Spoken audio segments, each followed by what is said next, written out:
L'Index. Un retour sur l'actualité qui a marqué votre semaine. L'Index, une émission présentée par Salim Chouieb sur Radio Québec Plus.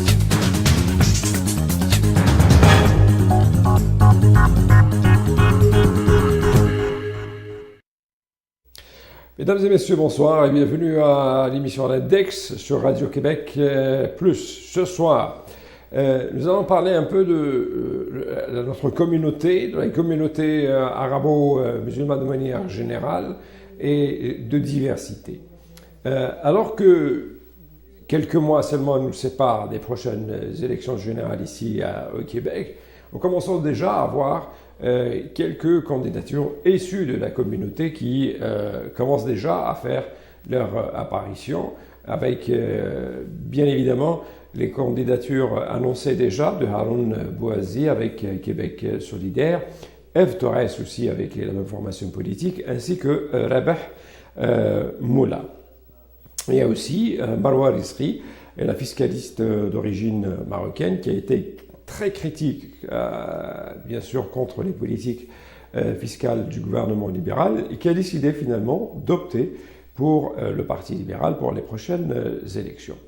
Et à chaque élection revient encore le débat sur la présence des membres de la communauté dans la sphère politique et la meilleure manière, si vous voulez, la meilleure attitude qu'on doit prendre nous, en tant que membres de cette communauté-là, si vous voulez, par rapport à la chose politique et par rapport à ces candidatures-là.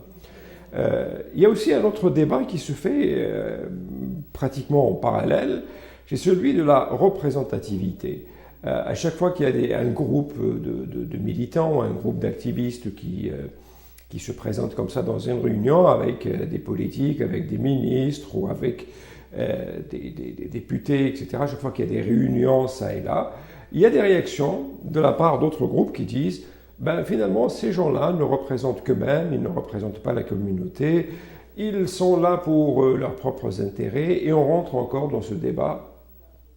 Est-ce qu'on doit absolument passer par l'ensemble de la communauté, valider d'abord avec cette communauté-là notre participation à une réunion, ou est-ce qu'on est libre de le faire?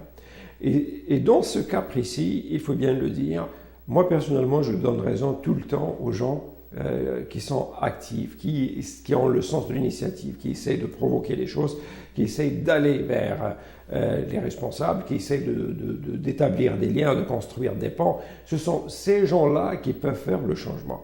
Ceux qui sont en retrait, qui ne font aucune activité, qui ne participent pas, qui ne font pas du bénévolat, qui ne font que participer, si vous voulez, avec des remarques ou des critiques, n'ont malheureusement aucune influence sur le cours de l'histoire, ni sur le cours de la vie tout court ici au Québec.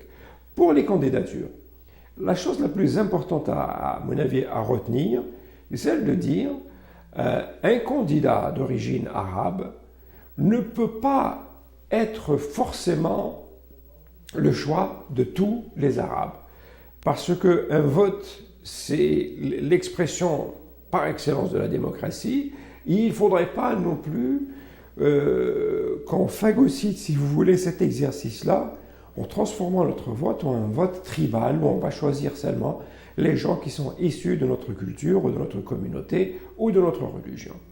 J'entends déjà les gens qui disent « oui, mais les autres le font », comme par exemple la communauté juive, comme par exemple pour les Sikhs, etc.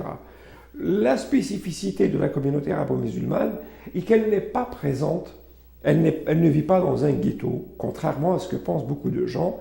Il n'y a pas de quartier arabe spécifique pour nous ou pour les membres de notre communauté. Nous vivons ici à Montréal, dans la grande région métropolitaine, aux quatre coins de cette grande région métropolitaine, et plus souvent qu'autrement, nous réagissons d'abord comme citoyens, comme individus. Donc notre rapport collectif n'est pas très présent parce que nous sommes très dispersés. Et ce n'est pas forcément mauvais, parce que dans la vie, il faut aussi se comporter comme un citoyen au lieu de se comporter tout le temps comme membre d'un groupe. Et la différence est de taille ici, parce que quand on se comporte comme un citoyen, on fait des choix, en fonction de nos convictions, en fonction de nos orientations politiques, de notre idéologie. Chacun de nous, il a des préférences idéologiques, etc. Et cette réalité-là de vouloir porter forcément par notre vote des gens issus de notre culture est, à mon avis, quelque chose qui peut s'avérer dangereux.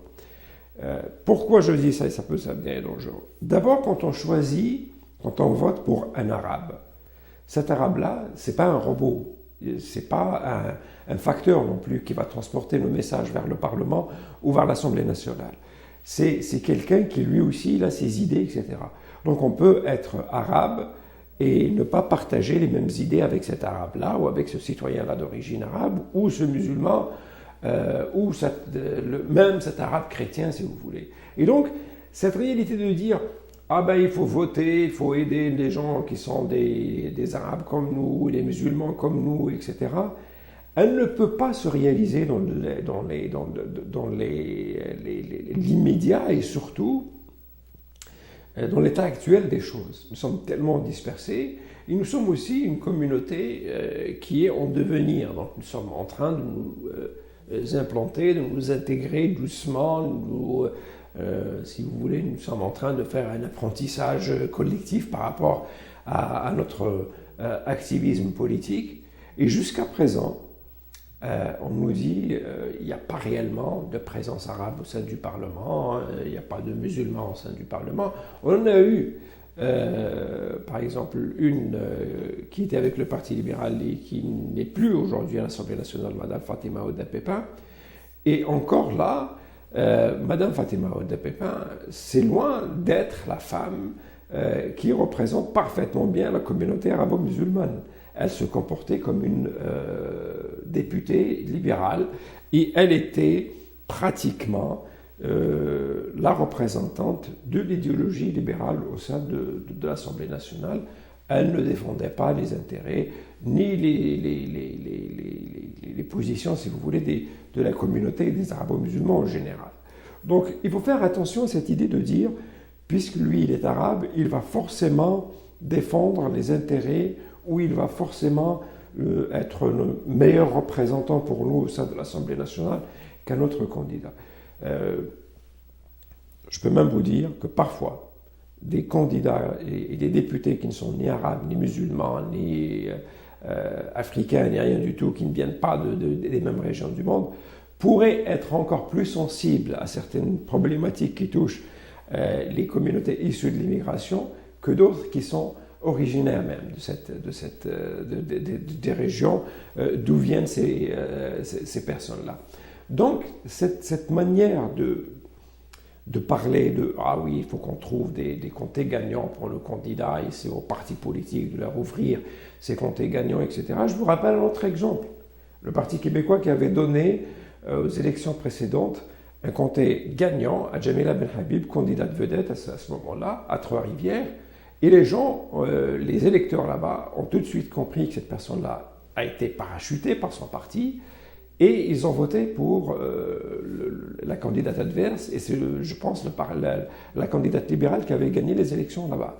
Donc il faut faire attention aussi à ne pas trop pousser le reste des électeurs à voir en nos comportements et dans nos attitudes une forme aussi de résistance, si vous voulez, à la majorité, de résistance à la culture générale. Donc nous aussi, on doit se comporter d'abord en tant que citoyen.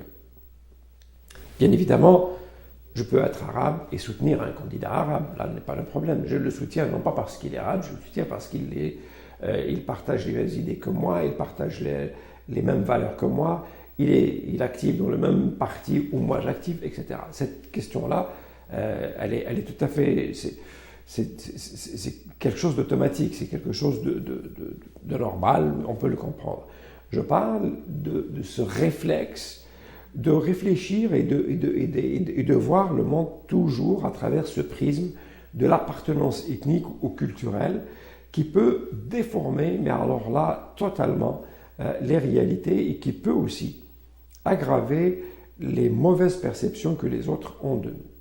Donc, dans le domaine de la politique, malheureusement, ce sont surtout, à mon avis, les idées qui comptent. Celui qui défend des idées qui trouvent écho chez moi à cause de mes valeurs, à cause de mes choix politiques, je vais voter pour cette personne-là. Vous pouvez être arabe, vous pouvez être musulman. Si vous tenez un discours qui ne correspond pas à mes valeurs, même si je suis musulman, je ne vais pas voter pour vous. Et donc, il faut revenir, à mon avis, à cette question de la représentativité. Il faut que nous aussi, parce qu'on entend très souvent les membres des communautés arabes et les autres communautés parler de diversité. Il faudrait que les communautés, elles aussi, s'ouvrent à la diversité à l'intérieur de ces communautés-là. Il faudrait qu'elles aussi comprennent que le réflexe tribal, cette manière d'aiguiller les gens comme un troupeau, tout le monde vers la même direction, qui pense de la même manière, cette situation-là, elle n'est pas non plus quelque chose de très, excusez-moi l'expression anglaise, très healthy. Il faut que nous aussi, on ouvre ces communautés-là à la diversité. Il faut nous aussi, on accepte.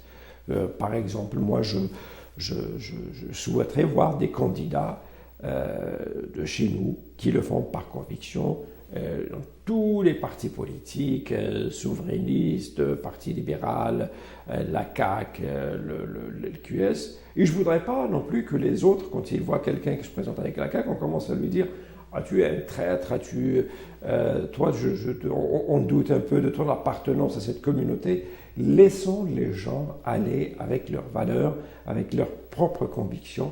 C'est toi, tu crois que c'est la CAQ qui est le parti qui va mieux servir tes valeurs et mieux servir la province dans laquelle tu vis, ben, vas-y pour la CAQ. Si tu crois que c'est le PLQ, vas-y. Et c'est comme ça qu'on doit respecter cette diversité-là. Et c'est comme ça aussi, à mon avis, qu'on peut progresser comme communauté, parce que c'est cet exercice de citoyenneté qui va nous ramener plus rapidement vers des victoires qu'on ne voit pas aujourd'hui, mais qui va nous permettre un jour, justement, de réussir parfaitement bien notre intégration. C'est tout ce que j'avais à vous dire ce soir. Ce sont là des éléments de réflexion par rapport à ces élections qui commencent déjà à s'installer. Je vous donne rendez-vous la semaine prochaine. Comme on le dit toujours, gardons le sourire. Bonsoir.